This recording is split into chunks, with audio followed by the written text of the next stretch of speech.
할렐루야.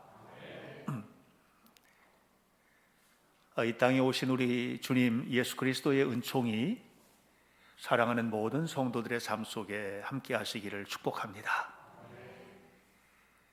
대강절이 시작되어서 두 번째 주일을 우리가 맞이하였는데, 대강절은 거짓의 시대에 진리이신 주님께서 오신 것을 축하하고 기뻐하는 절기이고, 뿐만 아니라 삶을 살아가면서 어느 순간인가는 우리에게 내가 어떻게 해야 되나, 이제 앞도 뒤도 아무리 둘러봐도 모든 것이 막혀버렸어 라고 생각하는 끝난 것 같은 인생도 아직 너는 끝나지 않았어 하고 손을 우리에게 얹어주시는 주님을 기다리는 절기이기도 합니다. 대강절에 저는 우리 현대교회 성도들의 삶에 빛으로 오신 주님의 은총이 가득하기를 바라고, 지금 우리가 이 예배당에도 모였고 거리두기를 정말 잘해서 앉으셨어요. 또 온라인으로도 함께 예배하고 계신데, 예배하는 모든 성도들의 삶 속에 하나님의 크고 놀라운 축복이 임하시기를 간절히 축원합니다. 제가 지난주에 여러분들과 함께 대강절을 여는 말씀을 나누면서 핸델의 메시아를 소개해드렸지 않습니까? 관심을 가지고 한번 보신 분들도 계시리라고 생각을 하는데요, 핸델의 메시아는 그 첫 곡이 내 백성을 위로하라는 테너의 서창으로 시작이 됩니다. 이사야서 40장 1절 말씀을 노래로 부르는 것인데, 그 노래는 위로하라, 내 백성을 위로하라, 하나님께서 말씀하셨느니라, 이렇게 시작이 됩니다. Comfort ye, comfort ye, my people says your God, 이렇게 노래하는데, 그 노래를 들으면서 하나님의 마음이 저는 고스란히 느껴졌습니다. 우리를 위로하기를 원하시는 주님, 우리를 위로하실 뿐만 아니라 그냥 마음을 만져주실 뿐만 아니라 우리에게 힘들고 어려운 부분을 내가 이해해 하고 말씀해 주실 뿐만 아니라 내 삶의 모든 부분들을 새롭게 하시고 세워주기를 원하시는 하나님의 마음을 이사야 40장을 통해서 고스란히 느꼈습니다. 뿐만 아니라 그 말씀을 통해서 우리에게 주고자 하는 위로가 무엇인지, 하나님께서 우리에게 주길 원하시는 위로와 축복이 무엇인지를 오늘 성경 본문에 고스란히 보여주고 계신데, 특별히 6절에 있는 말씀을 보면 이 땅에 오신 예수 그리스도에 대해서 이렇게 표현을 합니다. 한 아기가 우리에게 낳고 한 아들을 우리에게 주신 바 되었는데 그의 어깨에는 통치의 권세, 정사를 메었고 그의 이름은 기묘자라, 모사라, 전능하신 하나님이라, 영존하시는 아버지라, 평강의 왕이라 할 것임이니라, 이렇게 얘기를 했습니다. 이 이름 속에 우리에게 위로와 힘을 주기를 원하시는 하나님의 마음이 고스란히 담겨져 있는 겁니다. 이름은 너무 중요합니다.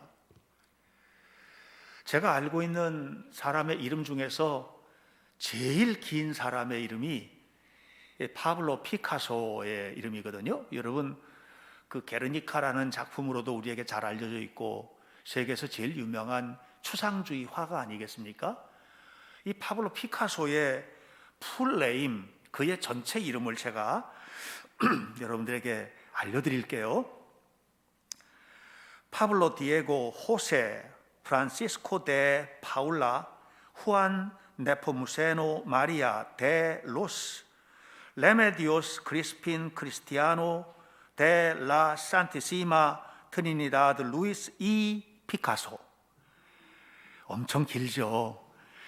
이 이름을 부르려면 아마 숨이 막힐 정도로 불러대야지 될 것 같습니다. 우리는 그냥 파블로 피카소 이렇게 부르고 있습니다마는, 이 이름은 그 부모의 희망이 고스란히 들어있는 이름입니다. 그의 어머니와 아버지는 피카소가 세례받던 날 이 이름을 예배당에 올리면서 이 이름으로 세례를 받습니다. 그러면서 이렇게 말을 합니다. 네가 만약에 군인이 되면 너는 장군이 될 것이다. 또 이 스페인은 가톨릭 국가잖아요. 그러니까 이렇게 말했습니다. 네가 만약 신부가 되면 교황이 될 것이다. 이 이름 속에 이런 네 아버지와 어머니의 기대가 담겼다 하면서 그 이름을 올렸습니다. 그런데 그는 군인이 되지도 않고 또 신부가 되지도 않고 화가가 되었는데 세계에서 가장 위대한 화가가 되었단 말입니다. 여러분, 부모가 자식의 이름을 지을 때는 함부로 짓는 부모는 없을 겁니다. 저도 제 아들들 이름을 짓고 또 제 손자와 손녀의 이름을 지을 때 그 이름 속에 하나님께서 이 아이를 이렇게 키워주세요, 나는 너희들이 이렇게 자라는 걸 보고 싶다, 이 마음을 온통 담아서 그 이름 속에 담았거든요. 하나님께서는 오늘 성경 본문에서 이 땅에 오실 예수님의 이름을, 예수님의 호칭을 네 가지로 우리에게 알려주고 있습니다.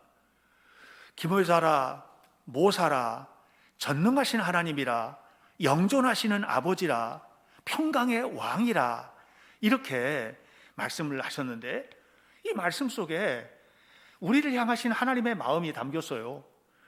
우리를 향하신 하나님의 위로가 담겼어요. 우리를 향하신 하나님의 기대가 담겼어요. 너희가 예수님과 함께 동행하는 순간 이것이 네 것이다. 기묘자라, 모사라, 전능하신 하나님이라, 영존하시는 아버지라, 평강의 왕이라, 이 이름이 네 것이 될 것이야. 이렇게 말씀을 하시는 것입니다.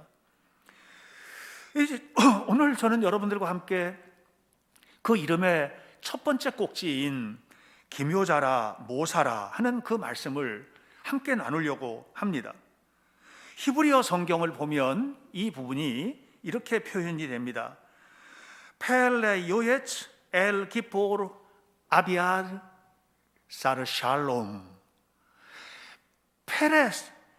펠레 요에츠, 이 처음에 시작하는 이 펠레 요에츠라고 하는 말이 기묘자라, 모사라라는 말인데, 이 말은 히브리어 성경에 있는 말을 그냥 그대로 옮겨 여러분들에게 그냥 편안하게 해석을 한다면 이런 말입니다. 놀라운 지혜자라, 이 말입니다. 놀라운 지혜자라. 예수님이 이 땅에 오실 때 우리에게 어떤 분으로 오셨느냐 하면 놀라운 지혜자로 오셨습니다. 그래서 우리가 이 땅을 살아가면서 예수님을 영접하고 예수님과 함께 살아갈 때 우리는 어떤 은혜를 입게 되느냐 하면 놀라운 지혜자로서의 축복을 누리고 살게 되는데, 여기는 두 가지 깊은 의미가 담겨져 있습니다. 그 하나는 예수님은 지혜의 근원이시고, 우리가 주님을 영접하고 주와 함께 살 때 우리 또한 지혜롭게 이 세상을 살 수 있게 된다고 하는 말씀입니다. 예수님의 탄생에 관한 기록들이 복음서에 실제로 나와 있습니다. 예수님의 탄생에 관한 역사적인 그리고 사실적인 이야기들이 마태복음과 누가복음에 나오는데요, 이 성경들을 보면 동방박사들이 와서 경배하고, 또 목자들이 와서 경배하고, 또 그때 천사가 마리아를 만나서 무슨 얘기를 하고 하는 이런 이야기들이 마태복음과 누가복음 속에 고스란히 담겨져 있어서 예수님이 어떤 모습으로 이 땅에 오셨는지, 그때 아우구스투스라고 하는 황제가 무슨 일을 했는지, 이 예수님의 어머니였던 마리아와 그의 육신의 아버지였던 요셉이 어떤 모습으로 베들레헴까지 왔는지, 왜 말구유에 들어갔는지, 이런 일들을 고스란히 우리는 알 수가 있습니다. 그래서 예수님이 이 땅에 오신 그 일이 그냥 지어낸 허구가 아니라 역사적인 사실이었다고 하는, 역사적 예수로 이 땅에 오셨다는 사실을 우리가 알게 되는 것입니다. 그런데 요한복음은 예수님의 탄생에 관한 이야기를 조금 다르게 합니다. 요한복음은 예수님이 오신 사건을 신학적으로 해석을 하는데 이렇게 말을 합니다. 태초에 말씀이 계시니라. 이 말씀이 하나님과 함께 계셨으니 이 말씀은 곧 하나님이시니라. 그래서 말씀이 하나님이라고 하는 것을 요한복음 1장 1절에서 전제를 한 후에 14절에서 예수님의 탄생을 이렇게 설명을 합니다. 이 말씀이 육신이 되어 우리 가운데 오셨다. 그래서 우리가 그 영광을 보니 하나님의 독생자의 영광이요, 그 안에 은혜와 진리가 충만하였다, 이렇게 말합니다. 다시 말하면 예수 그리스도의 탄생은 뭐냐 하면 그냥 태어난 것이 아니라 하나님이 육신이 되어 우리 가운데 오셨는데 말씀으로 오신 사건이라는 거예요. 그런데 이 말씀이 뭐냐? 성경을 우리가 계속해서 보면 시편 119편, 또 잠언에 나오는 말씀, 전도서에 나오는 말씀들을 보면 이 말씀이 하나님의 지혜라는 거예요. 말씀 속에 하나님의 지혜가 가득 담겼다는 거예요. 그러니까 예수님이 이 땅에 어떻게 오셨느냐 하면 예수님이 오신 사건은 지혜가 하늘로부터 통째로 우리에게 온 사건이라는 얘기예요. 그러므로 여러분, 우리가 예수님을 모시고 예수님과 함께 살아갈 때 우리는 어떻게 살게 되느냐 하면 지혜로 살게 되는 것이에요. 실제로 예수님이 이 땅에 사실 때 하셨던 일들, 그 일들을 지켜보던 많은 사람들이 했던 얘기가 있습니다. 이렇게 말합니다. 도대체 이 사람이 이 놀라운 말이, 이 놀라운 행동이 어디서부터 온 것이야? 이 지혜로운 말이 어디서부터 온 것이야? 하고 견딜 수 없는 궁금함을 가지고 예수님께 말을 합니다. 사랑하는 여러분, 예수님께서 이 땅에 오셔서 하셨던 모든 일들 속에는 뭐가 담겨 있느냐? 이거는 인간의 지혜가 아니고 인간의 지식이 아니라 하나님의 지혜라고 하는 것을 예수님은 실제로 그 말씀을 하십니다. 그래서 뭐라고 하느냐 하면 이 모든 일들은 사람의 일이 아니라 하나님의 일이라고 하는 것을 예수님이 끊임없이 우리에게 알려주셨습니다. 여러분, 인간은 그렇지가 않습니다. 인간은 지혜롭지 못합니다. 세상의 모든 이치를 다 깨달아 알지도 못합니다.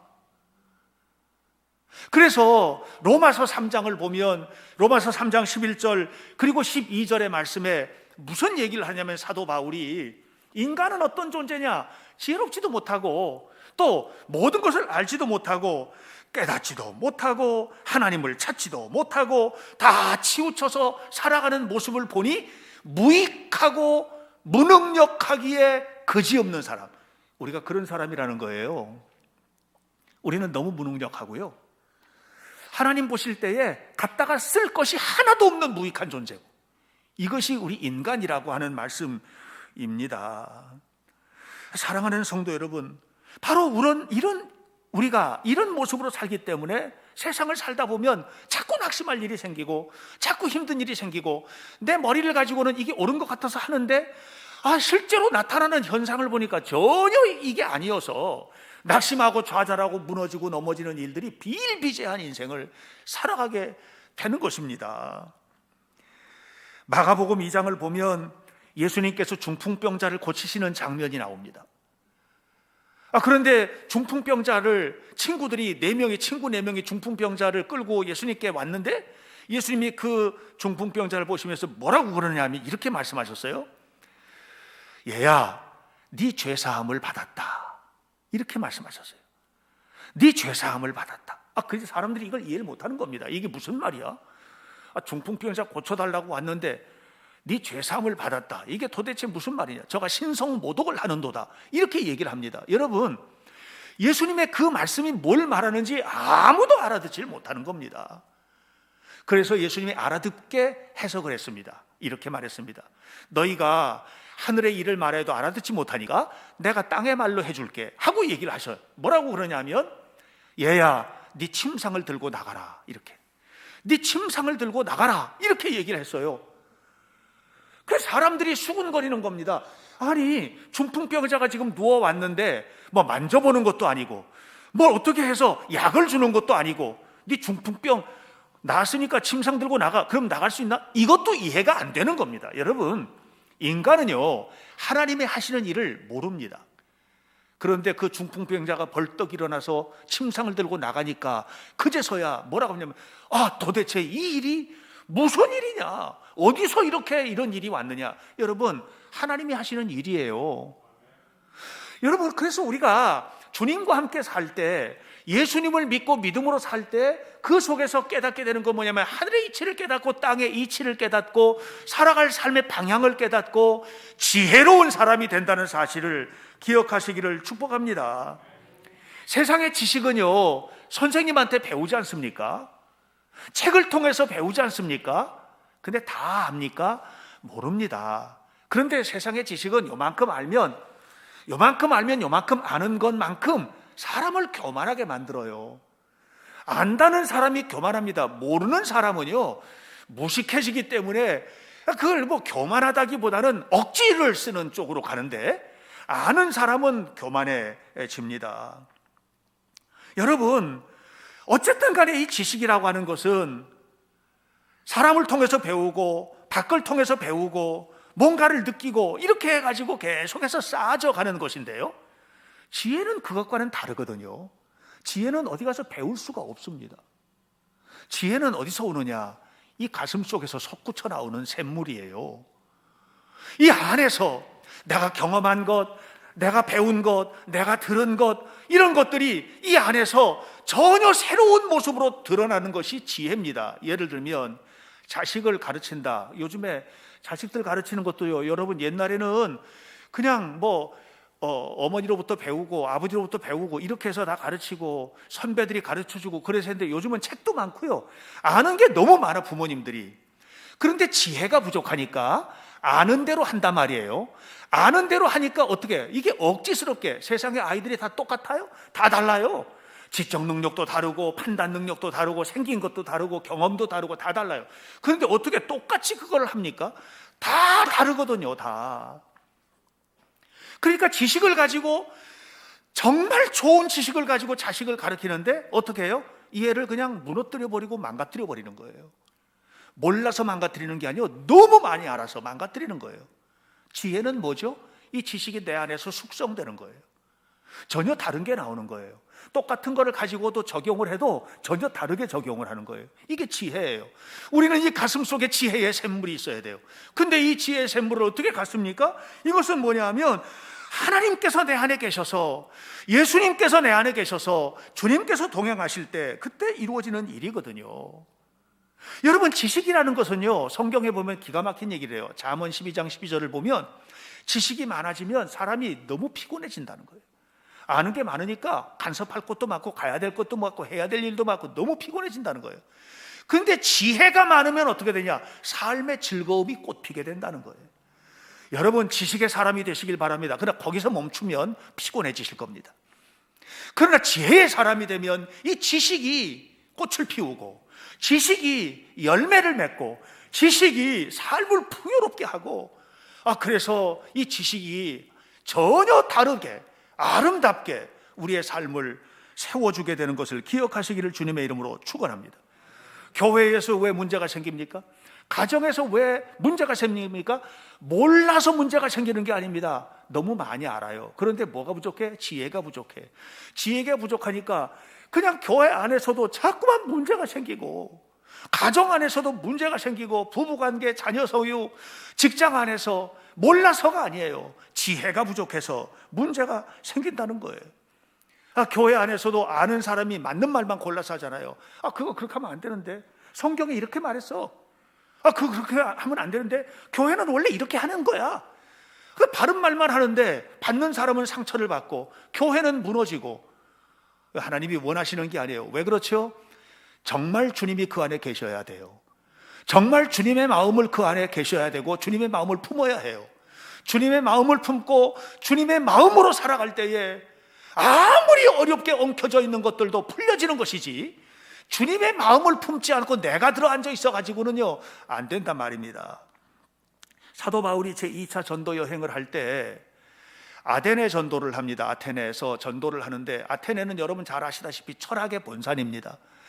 여러분, 소크라테스가 갇혔던 감옥이 지금도 유적지로 남아 있어요. 플라톤, 아리스토텔레스 등등 우리가 이름만 대면 알만한 수많은 철학자들, 수학자들이 활동을 하던 곳이 바로 아테네입니다. 아카데미아가 있어서 정말 대단한 대학교가 그곳에 있어가지고 학생들을 가르치고 하던 곳이 아테네입니다. 사도 바울은 자신이 있었습니다. 왜냐하면 바울은 똑똑했거든요. 헬라 철학에 능통했거든요. 히브리 종교에도 능통했거든요. 그러니까 이 대단한 사도 바울이 아테네에 가가지고 정면 충돌한 겁니다. 아는 것과 아는 것이 충돌한 거예요.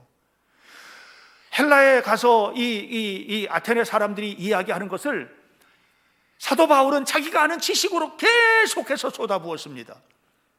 그런데 아테네에서 선교는 실패했습니다. 사도 바울은 내 인생에 있어서 유일한 실패라고 얘기를 했습니다. 복음을 전할 때. 왠 줄 아세요? 알고 있는 것은 전했는데 주님의 마음을 전하는데 실패했기 때문에 그렇습니다. 오늘 저는 우리 교회가 주님의 마음을 품은 지혜자들의 모임이 되기를 주의 이름으로 축복합니다. 우리 부모님들이 주님의 마음을 품은 지혜로운 부모가 되시기를 주의 이름으로 축복합니다. 부부가 살아가면서 주님의 마음을 품은 지혜로운 부부가 되시기를 주님의 이름으로 축원합니다. 그러면 아름다워지는 거예요.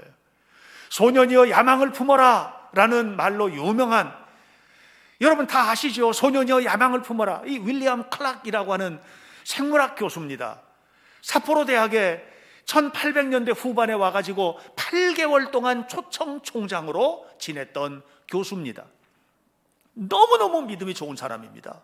이 사람이 와서 8개월 동안 가르치는 동안에 많은 사람들이 하나님 앞에 나오고, 또 이 사람이 떠났지만 그렇게 배웠던 학생들 중에서 진짜 일본을 들썩들썩할 만큼 여러 가지 면에서 뛰어난 사람들이 배출이 됐습니다. 이 윌리엄 클라크 교수가 삿포로 대학을 떠나면서 마지막으로 했던 얘기입니다. 소년들이여 야망을 가져라. 저는 그런 줄 알았어요. 진짜 윌리엄 클라크 교수가 그렇게 말한 줄 알았다고요.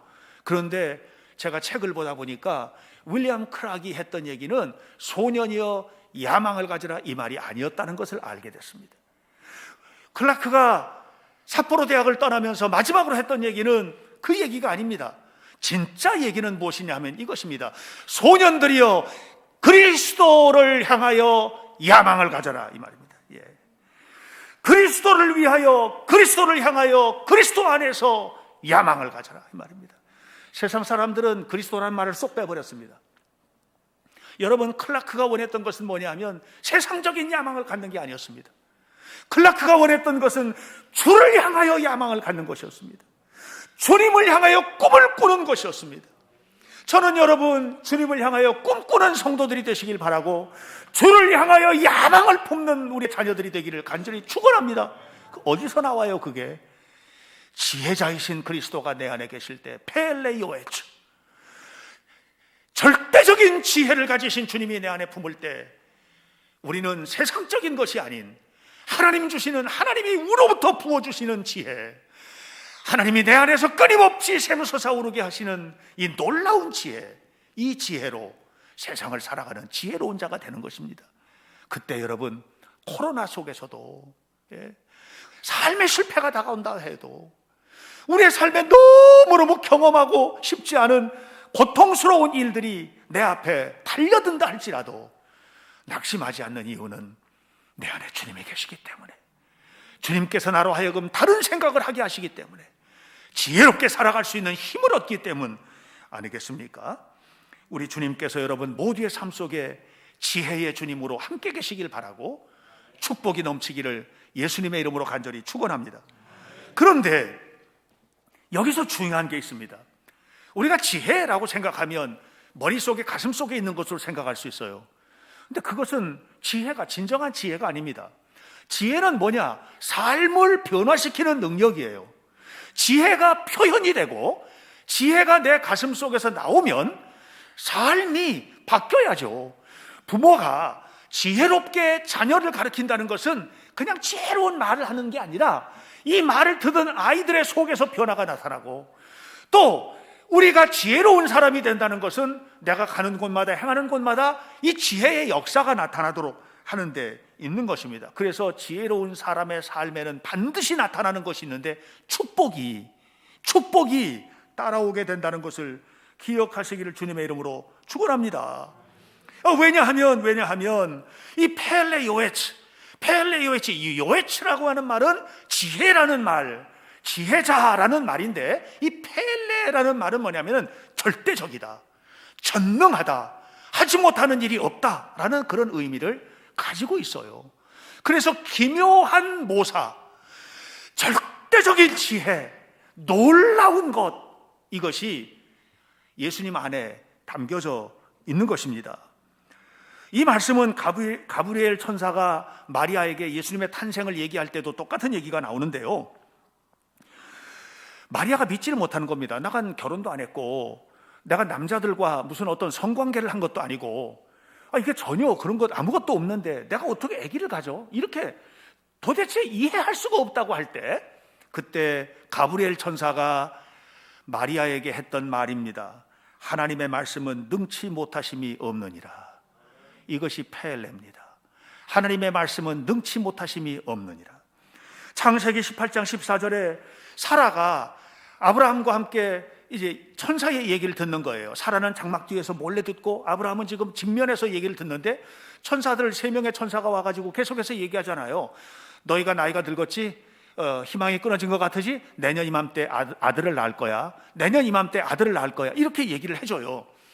그 얘기를 듣고 있더니 아브라함이 에이, 우리가 늙었는데 어떻게, 사라는 뒤에서 피식 웃고, 이런 일들이 벌어지게 된 겁니다. 그때 하나님께서 말씀하셨습니다. 여호와께 능치 못할 일이 있겠느냐? 여호와께 능치 못할 일이 있겠느냐? 이 얘기가 바로 펠레, 하이 펠레 아도나이 다바르, 하이 펠레 아도나이 다바르, 이 펠레라는 말이에요. 능치 못할 일이 없다는 얘기예요. 하나님께는. 여러분, 예수님이 우리에게 지혜를 주십니다. 내 안에 풍성한 지혜를 가지고 살게 되면 우리의 삶 속에 어떤 일들이 벌어지느냐? 낙심할 일 없어. 능치 못할 일 없어. 주님이 나와 함께 하셔. 주와 함께 동행해. 주님께서 역사하셔. 그러므로 능치 못할 일이 없다. 믿는 자에게는 능치 못하심이 없느니라. 예수님이 계속 강조하던 내용입니다.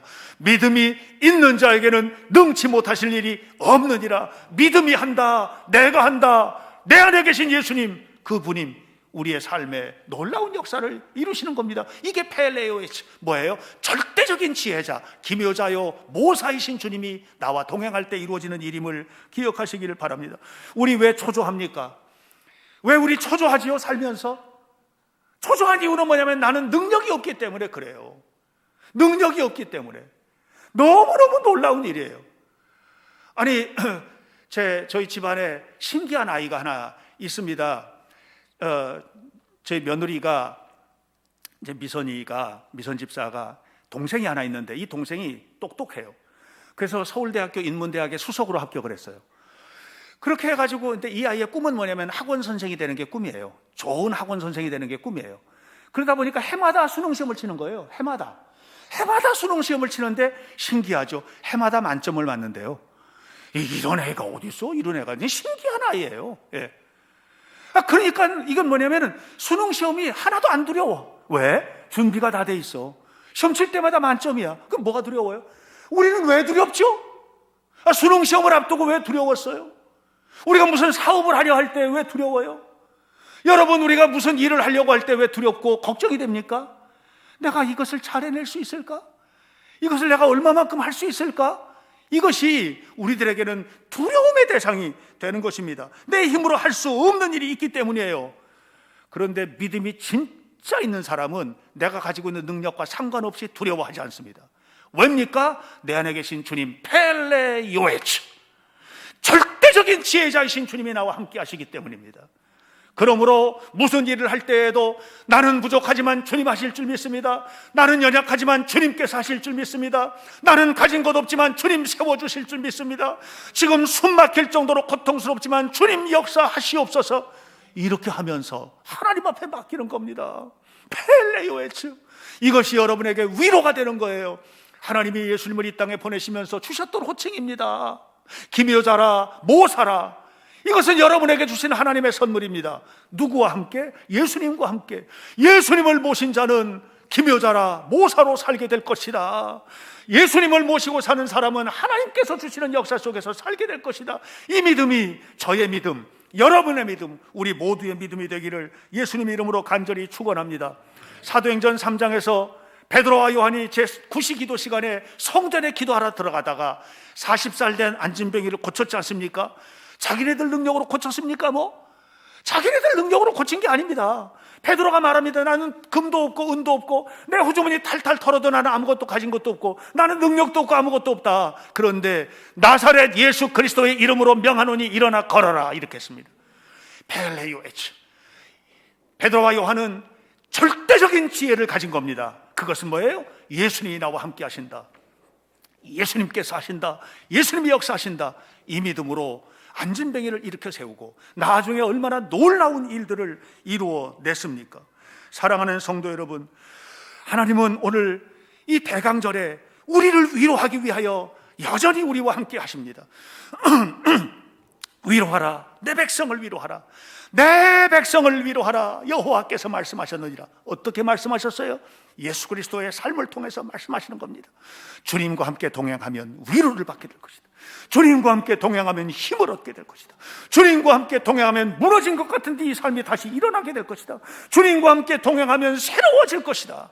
펠레요의 치신 예수 그리스도, 이것이 이 땅에 오신 예수 그리스도를 바라보는 대강절의 우리의 믿음의 눈인 겁니다. 사랑하는 여러분, 낙심될 일이 있습니까? 억장이 무너질 만한 힘든 고통이 있습니까?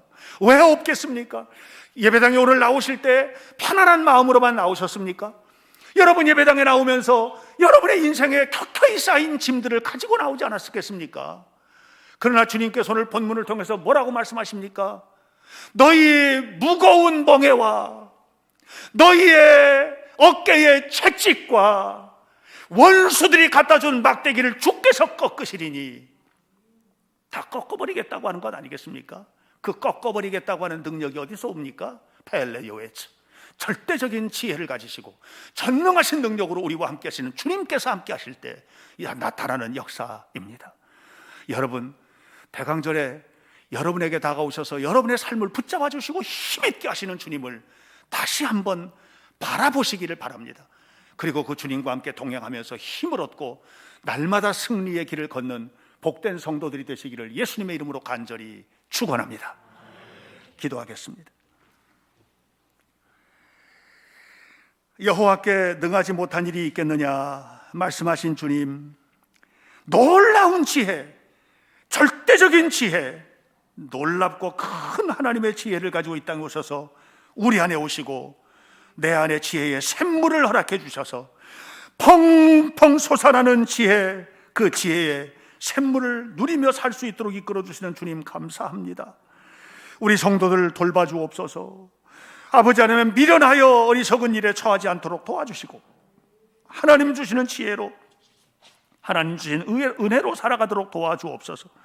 너희 중에 누구든지 지혜가 부족하거든 후히 주시고 꾸짖지 아니하시는 하나님께 구하라고 말씀하셨으니 하나님, 답답하고 안타까운 일을 만날 때마다 하나님 지혜롭게 하옵소서. 하나님 지혜를 주옵소서. 내 안에 주님의 영이여 함께 하옵소서. 기도하면서 하나님 앞에 살아가는 저희들이 되게 도와주시고 우리 주님 주시는 능력으로 날마다 승리하게 하옵소서. 하나님께서 홀로 영광을 받으시길 원하며 예수 그리스도의 이름으로 기도하옵나이다. 아멘.